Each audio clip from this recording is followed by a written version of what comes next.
자, 봉다방 오늘 시간도 대선 후보 주택 정책 그냥 분석도 아니고 집중 분석? 해부 분석입니다. 네, 그래서 지난번에 저희가 이제 이재명 후보를 먼저 이제 분석을 했었는데 뭐 다양한 반응들이 사실 많았습니다. 클릭수가 좀 많이 나온 것 같아서 기분이 좋았습니다. 평소보다.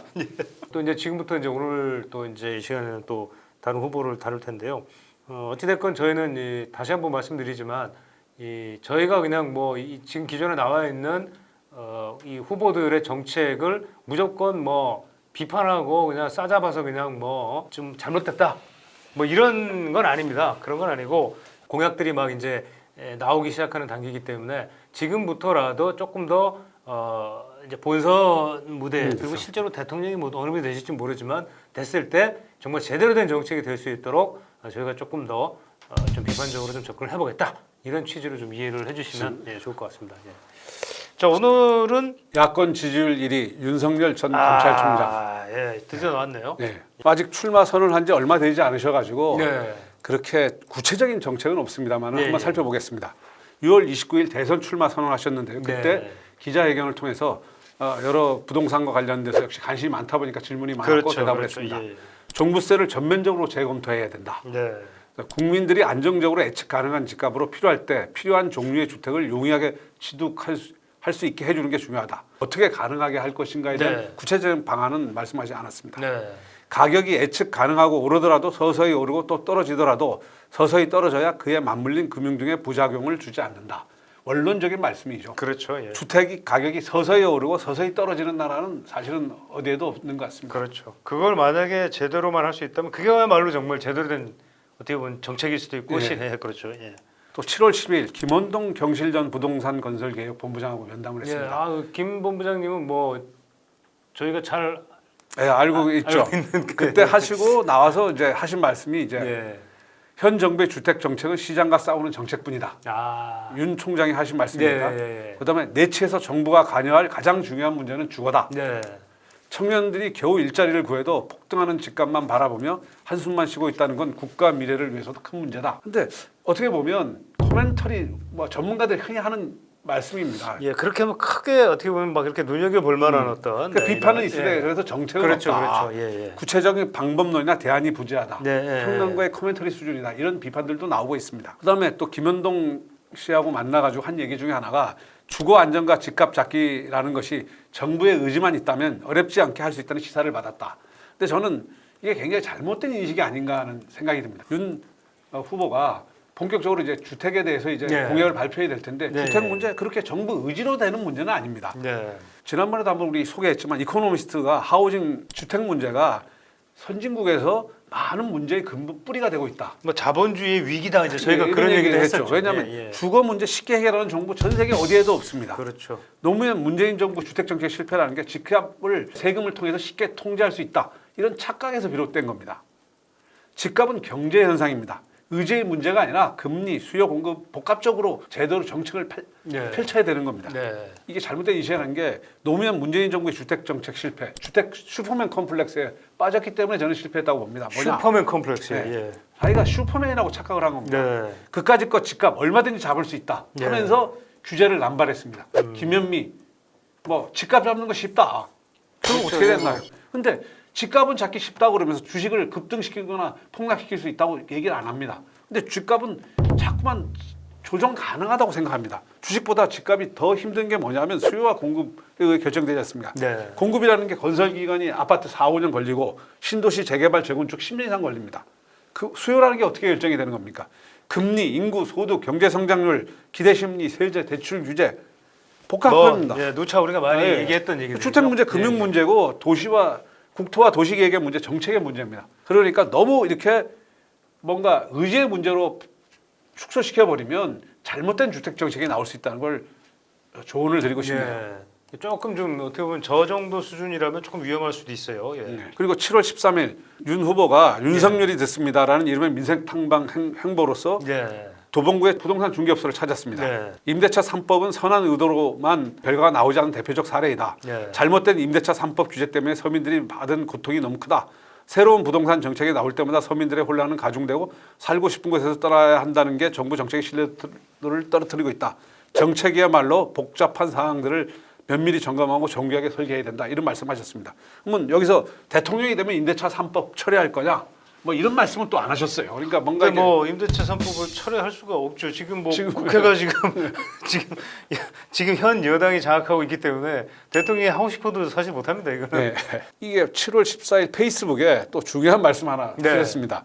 부동산 정책은 이권 카르텔의 지배로부터 한 사람 한 사람의 주거 권리와 미래를 지켜내는 헌법 정신 수호의 문제입니다.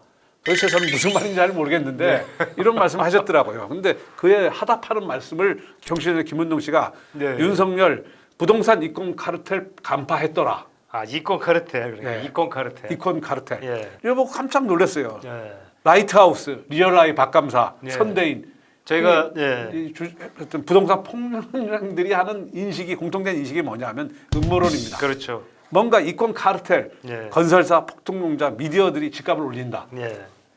약간 그런 쪽에 인식과 좀 맥이 좀 닿아 있는 듯한. 그래서 예. 저는 어떻게 이런 말씀을 하시는지 굉장히 이건 현 정부하고 인식이 똑같은 거 아닌가? 혹은 이재명 후보하고 인식이 같은 거 아닌가? 예. 미국, 중국 등 전 세계 집값이 그러면 이권 카르텔이 작동해서 집값이 올랐나요?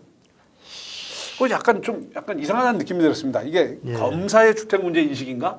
뭐 이런 느낌도 좀 들었습니다. 약간 어떻게 보면 좀 법률 전문가, 좀 네. 법률 법사 출신이죠. 그러니까 결국 법사 출신의 어떻게 보면은 좀 인식 수준이라 김원동 씨의 주장에 너무 공감한 거 그렇죠. 아닌가 하는 약간 생각이 그쪽에 듭니다. 좀 약간은 좀 바이어스된. 김원동 예. 씨가 만나본 대선 주자 중에 윤석열 전 총장이 주택시장 이해가 가장 깊더라. 뭐 이런 말씀을 하셨습니다. 이해가 깊다라고 과연 할 수 있는 건지. 그러니까 잘 김 본부장의 모르겠습니다. 평소 지론이 뭐냐면 예. 재벌, 건설사, 관료의 부패 거리를 뭐 그렇죠. 그러니까 카르텔론을 많이 주장하시죠. 예, 예. 건강하지 못한 시장에서 단순한 공급 논리로는 집값을 안정시킬 수 없다. 네. 재벌 대기업은 부동산 투기에 진짜 큰 손이다. 이들의 투기엔 정부가 손을 넣고 있다. 뭐 이런 게 김원동 씨의 그 어떤 본부장의 그렇죠, 그 어떤 그렇죠. 지론입니다. 맞아요. 예. 집값 폭등 원인은 임대사업자 특혜에 있고 몸터운 기획재정부다. 네, 그런 얘기를 했었죠. 네. 주로. 기재부가 국토부 LH에 앞서요 경제 성장률 수치, 일자리 창출 명분으로 집값을 올렸다.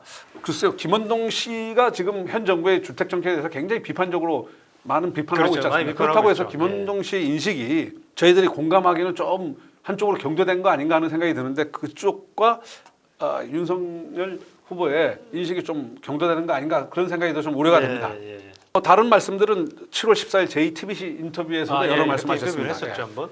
공급량 확대를 강조를 했습니다. 자연스럽게 신축 건축이나 기존 매물이 충분히 공급돼야 자연스럽게 가격이 안정될 수 있다. 예, 뭐 이거는 뭐 너무나 당연한 얘기죠. 근데 공자왈 같은 얘기입니다. 예. 예. 공급 물량 어떻게 늘릴 것인가에 대해서는 특별히 말씀을 하시지 않았더라고요. 그다음에 징별적 가세, 수요 통제의 문제점도 뭐 적절하게 잘 지적했습니다. 네. 주택 문제는 대출이라는 금융 정책, 세제, 부동산 공급 정책 세 가지가 어울려져서 시장의 수요 공급을 뭐 결정한다. 네. 정부 정책이 뭐 너무 징벌적 과세라든지 이러면 좀 안 된다. 뭐 이런 거에 대해서는 뭐 공감대가 있었던 것 같습니다. JTBC 인터뷰에서 또 이런 말씀하셨습니다. 임대 사업을 하기 위해서 많은 주택을 소유하고 있는 법인 사업자나 개인의 경우에도 물량을 좀 많이 처분할 수 있게끔 유도를 해야 한다. 뭐 이 부분에 대해서는 여러 그게 있겠지만 법인 사업자나 개인의 경우 물론 투기적 목적도 있지만 임대 사업이라는 우리가 정부가 임대 시장 안정을 위해서 만든 제도의 틀이 있지 않습니까? 그렇죠. 예. 거기에 대해서 부정적인 거는 이재명 뭐 전 정부의 인식과도 뭐 똑같은 거죠, 예, 사실은. 그렇죠. 예, 예, 예. 그러니까 아직 그러니까 임대사업자, 다주택자 결국 이것도 아마 경실련의 이제 그 김원동 본부장하고 좀 비슷한 인식인 예. 것 같은데 결국 이런 이제 다주택자가 집값 올렸다라는 약간 이제 그 논리인데. 예. 그다음에 또 MBN 7월 19일 인터뷰에서는 값싼 주택을 과감하게 공급할 수 있는 정책을 펴야 된다. 국민을 임차인으로 만들려고 하는데 현 정부는 서울은 대도시 용적률 좀 풀고 정부가 건축할 수 있는 그런 부지들을 좀 확보해서 싼 가격에 집을 공부해야 된다. 뭐 좋은 얘기입니다. 네, 좋은 얘기죠. 예. 그다음에 양도세도 좀 완화해야 된다. 네. 근데 문제는 아직은 이제 신도시 개발이냐 재건축 개발이냐 어디에 우선순위를 두느냐 혹은 동시에 추진하느냐 그다음에 세제 개편을 어떻게 하겠느냐 이런 거에 대한 로드맵을 밝히지는 않았습니다. 그렇죠. 그다음에 또 7월 19일 매일경제 인터뷰입니다. 여기에서 재미있는 말씀 많이 하셨더라고요. 문제는 공급이다. 지금 하는 식으로 서울에서 멀리 떨어진 곳에 신도시를 만들면 못 하겠는가. 이 얘기만 보면 도심 재개발 용적률 대폭 풀자 뭐 이런 내용인 것 같습니다. 네. 입주해서 불편하지 않게 살려면 10년이 더 걸리는데 그동안 공급은 되지 않는다. 서울 도심 핵심지 용적률을 대폭 풀어줘서 수상복합 형태로 지역 공급을 늘려야 한다. 미국 뉴욕 맨하탄이나 일본 도쿄 록봉기 등을 보면 용적률을 200% 가까이 풀어주어 개발을 유도한다. 우리도 서울 도심 재개발, 재건축을 대폭 허용해야 된다. 이렇게 되면 오세훈 시장과 같은 그런 어떤 정책을 펴겠다. 뭐 이런 도심 고밀 개발을 해야 된다라는 네. 거는 사실은 뭐 어떻게 보면 저희가 이제 예전에 컴팩트 시티 네. 얘기도 했었지만 이제 뭐 그런 그 계열의 어떤 그런 맥락에서 좀 이해를 해볼 수는 있을 것 예, 같고 알겠습니다. 또 뭐 사실은 이렇게 도심의 고밀 개발이 좀 필요하다는 주장도 좀 예, 많지 있죠. 않습니까? 근데 예. 문제는 고밀 개발을 하려면 개발 이익의 환수 문제라든지 그다음에 환경 부담의 해소 문제라든지 여러 가지가 필요한 것 같습니다. 그렇죠. 제가 여기 말씀하셨는데 이 부분은 약간 아주 세밀한 부분에서 약간 팩트가 안 맞는 부분이 있어가지고 한번 네. 찾아봤습니다. 네. 록봉 힐스 용적률이 2000%가 아니고 837%입니다. 네. 완성까지 18년 걸린 대표적인 그렇죠. 이거 좀 오래 걸렸죠. 네. 예. 근데 2000%가 용적률이 허용된 데가 어디냐면 도쿄역 앞에 마르노치 그 주변의 빌딩들인데 네. 용적률이 2000%. 2000%. 예. 예. 오. 근데 그냥 허용된 게 아니고 네. 미사용 용적률을 거래하는 공중권 제도라는 게 있습니다. 네. 그걸 활용해서 그냥 이렇게 무조건 용적률을 풀어준 게 아니라 사용하지 않는 용적률을 거래하는 방식으로 용적률을 풀어줬습니다. 네. 그러니까 전체적인 하여간 밀도상에서는 이제 뭐 평균 밀도는 이제 비슷한 거죠. 그렇죠. 예, 그러니까 안 쓰는 걸 갖다가 쓰는 거니까. 네. 또 하나 2000%까지 했던 게 뉴욕의 허드슨 야드라고 있습니다. 예. 총 개발 금액이 약 28조 원 정도인데 이 개발 주체가 뉴욕시의 산하 기관입니다. 예. 민간의 자본을 투자해서 그 위에 짓는 거죠. 이건 뭐냐 우리 용산 철도 기지와 비슷한 건데 그렇죠, 그렇죠. 예. 이건 버려졌던 문제는, 원래 예. 이제 철도 근데 저 이건 폐철도였죠. 민간에다가 예. 한 게 아니라 토지 임대부로 철도청 부지 위에 덮개를 씌워가지고 콘크리트 덮개를 씌워서 그 위에 개발한 겁니다. 네. 그러면서 개발권 이양, 기부 체납, 공공 스페이스 하나, 기부 체납 받은 중소득층을 위한 저렴한 주택 공급 이런 거에 따라서 용적률을 더 준 겁니다. 하면서도 60억 불의 그 어떤 세금 감면 혜택도 줬습니다. 네. 그건 뭐냐면 도시의 경쟁력을 높이기 위한 명분을 가지고 했기 때문에 반발이나 반대가 없었던 겁니다. 여기가 그거죠. 네, 허드슨 야드 네. 뭐 원래 기본 용적률이 있고 그 위에 어떤 뭐 오픈 스페이스를 확보한다든지 그다음에 용적률 거래제를 통해서 한 겁니다. 여기가 대단히 하더라고요. 지금 이제 거의 됐고 네. 이제 철도청 위지를 그렇죠. 뚜껑을 덮는 공사였습니다. 이런 이게 이제 유명한 예. 그 계단 계단이죠. 유명하죠. 예. 예. 다시 한번 정리를 해보자면, 그러니까 이제 고밀 개발 같은 경우를 해주는 건 좋은데 예. 구체적인 방식 면에 있어서는 좀 상당히 세밀하게 디테일한 부분을 좀 조심해서 들어가야 된다. 그렇죠. 예. 그 부분은 좀 잘 이따가 설계가 말씀드리면 필요하다. 필요해요. 예, 그냥 우리가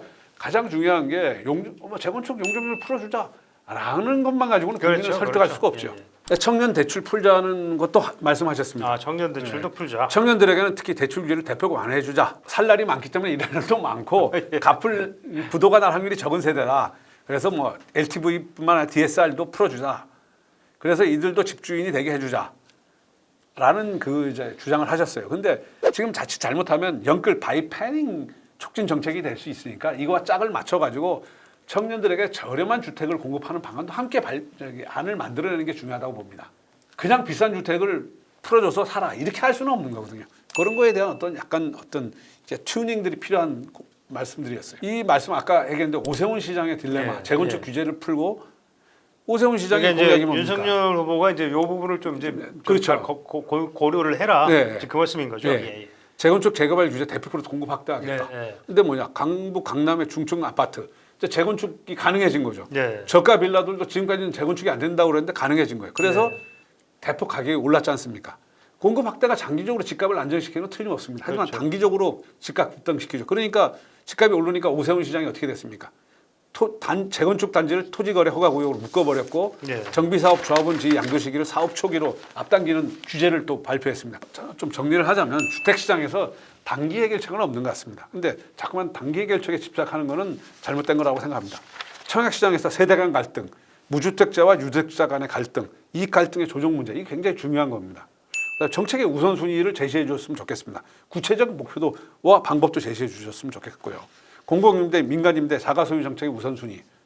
그리고 무엇보다도 필요한 게 주택과 도시계의 그레이트 비전을 제시하고 설득하는 게 아직은 부족한 것 같습니다. 근데 지금까지 나왔던 걸 보면 아직 캠프 구성이 덜 돼서 주택 예. 공약이 아주 정체화되지 못한 것 같습니다. 지금 이미 이제 최근 이제 캠프가 국민 캠프에서 구성이 되고 있고 네. 윤석열 정책자문그룹 70명 규모로 네. 만들어진다고 합니다. 7월 14일 페이스북에 보면 세부적인 정책마다 다양한 견해를 갖고 계신 전문가와 이해관계자, 국민 여러분의 목소리를 살펴듣고 희망을 되찾을 수 있는 정책을 도출하겠다.